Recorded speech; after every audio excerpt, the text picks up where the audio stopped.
इसी प्रकार अन्य प्रसंगों को श्रवण करने के लिए महाराज श्री के एकमात्र अधिकृत ऑफिशियल यूट्यूब चैनल को सब्सक्राइब करके बेल आइकन को अवश्य दबा दें।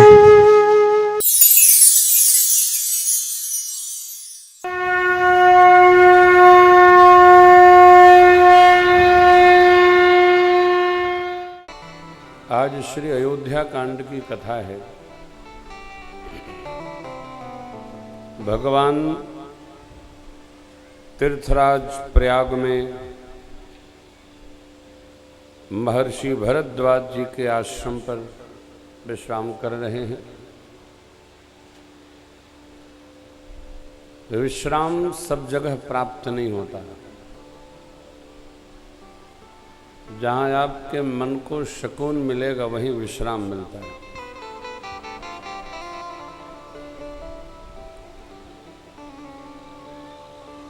और मन में यदि सुकून नहीं है, शांति नहीं है,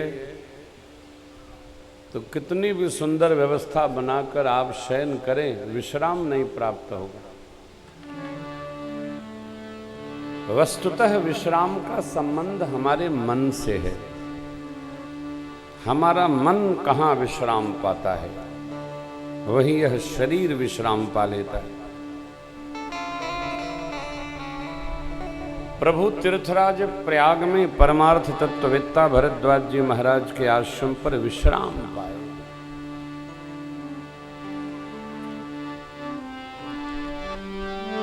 विदा लिए चले। 4 प्रधान शिष्यों को मार्गदर्शन हेतु दिए भरद्वाज जी। महात्मा गण कहते हैं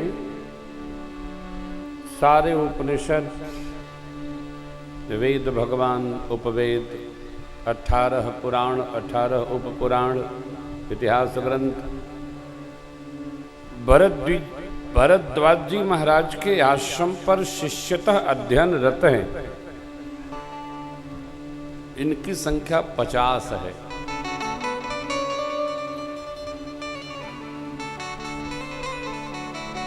आए बुलाने पर 50, लेकिन 4 को अर्थात 4 वेद भगवान को मार्गदर्शक बना करके गुरु भरद्वाज जी ने भेजा। यमुना तट तक पहुंचाए, वापस आए। ये जो कथा गोस्वामी जी महाराज ने रची है यहाँ मानस में, श्री अवध से तमसा तट, तमसा तट से श्रृंगवेरपुर, श्रृंगवेरपुर से तीर्थराज प्रयाग, प्रयाग से जब आप चित्रकूट की ओर गति करेंगे तो बीच में महर्षि जी का आश्रम है। तीर्थराज प्रयाग में भरद्वाज आश्रम आजकल अंदर आ गया है, बाहर नहीं रहा। कभी जाएं तो दर्शन पाएं, परंतु महर्षि वाल्मीकि जी का आश्रम बाहर है, यमुना तट से थोड़ा पूर्व है। तो कई जगह लोगों ने बना लिया है।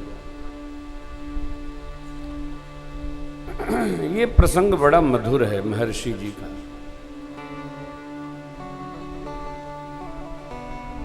मार्ग विश्राम लेकर महर्षि जी के आश्रम पर जैसे ही पहुंचे हैं प्रभु,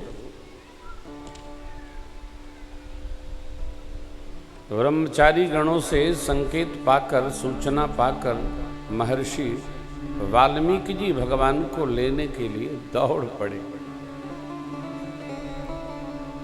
आजकल लोगों ने ऋषि मुनियों को, देवताओं को और भगवान को भी जाति पंथ में बांट दिया है। देखिए, श्रेष्ठ की कोई जाति नहीं है।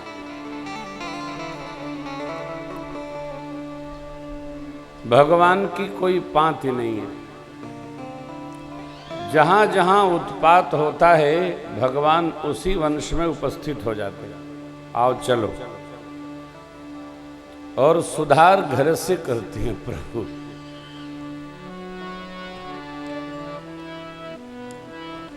भगवान का विशावतार विप्रकुल में हुआ, परंतु पूर्णावतार क्षत्रिय वंश में हुआ। दूसरा पूर्णावतार यदुकुल में हुआ, दो ही भगवान के पूर्ण अवतार हैं, शेष अंशावतार हैं, आवेशावतार हैं, विशिष्टावतार हैं, महापुरुषावतार हैं और आवेशावतार। अब यहां महर्षि जी आगे बढ़े, प्रभु ने दौड़कर श्री चरणों में दंडवत किया। मुनि कहु राम दंडवत कीन्हा, मुनि कहु राम दंडवत कीन्हा, आशीर्वाद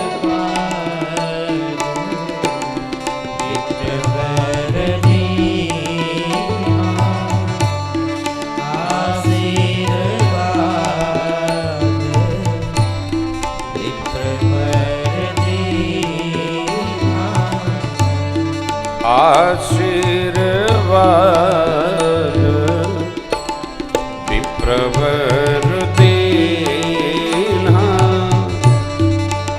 आशीर्वाद विप्रवर दीन्हा, मुनिवर अतिथि प्राण प्रिय पाए,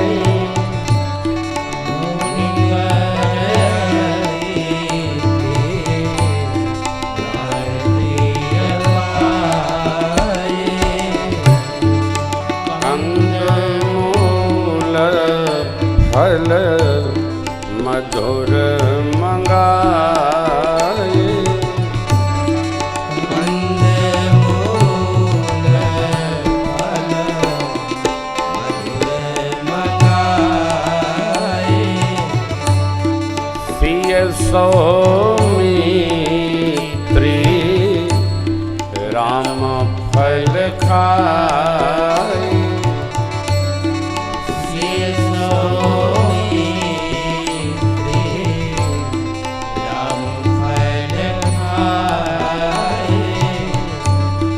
तब मुनि आश्रम लिए सुहाए, तब मुनि आश्रम लिए सुहाए, वाल्मीकि मन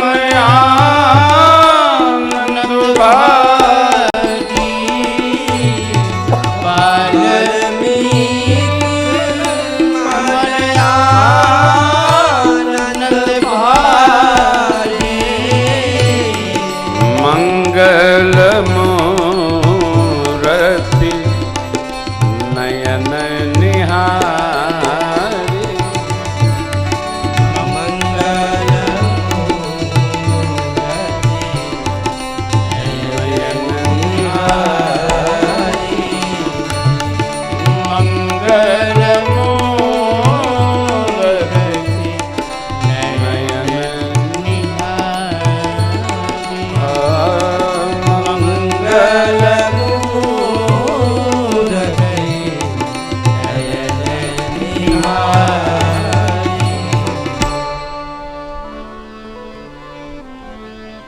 महर्षि जी जिनके नाम का निरंतर स्मरण कर रहे थे, आज वो प्रभु आश्रम पर आ गए।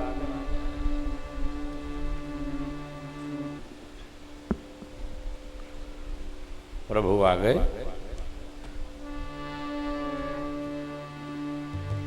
प्रभु ने दंडवत किया और महर्षि जी ने आशीर्वाद दिया। आश्रम लाए, अत्यधिक आनंद है मन में। क्यों? मेरे राम जी आ गए। भगवान अवश्य आते हैं जो उनको बुलाते हैं। अरे जरा व्यवहार कठिन है।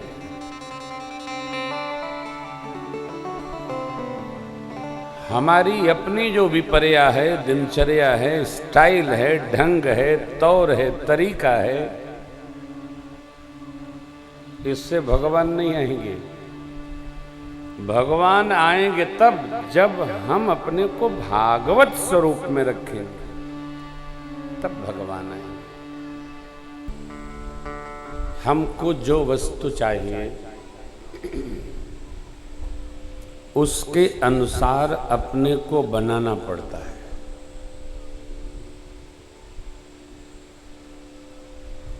हर बात की एक स्थिति निश्चित है। हमको चाहिए क्या? जगत में जिसको जो चाहिए उसके लिए वो यत्न करता ही है, और जो करता है यत्न उसको मिलता ही है। हमको क्या चाहिए इस पर हम भगत हैं तो हमको ही विचार करना चाहिए। ये जो भगवान की कथा है, एक कथा कोई मस्तिष्क का खेल नहीं है। मस्तिष्क का खेल शतरंज है। ये कथा परमात्मा के गुण चिंतन, गुण विनोद, गुण वाह, गुण प्रवाह, गुण समूहों का गान और श्रवण है। यह कथा लोक चर्चा नहीं है।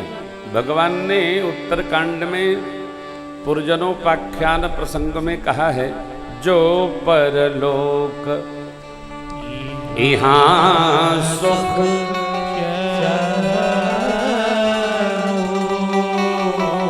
तो सोने मम भजन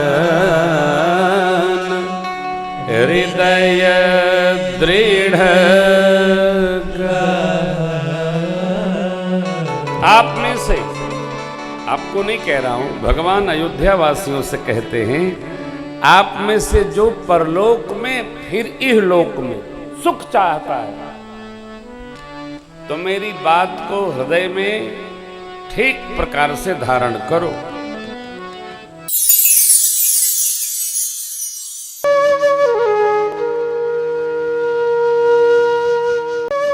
इसी प्रकार अन्य प्रसंगों को श्रवण करने के लिए महाराज श्री के एकमात्र अधिकृत ऑफिशियल यूट्यूब चैनल को सब्सक्राइब करके बेल आइकन को अवश्य दबा दें।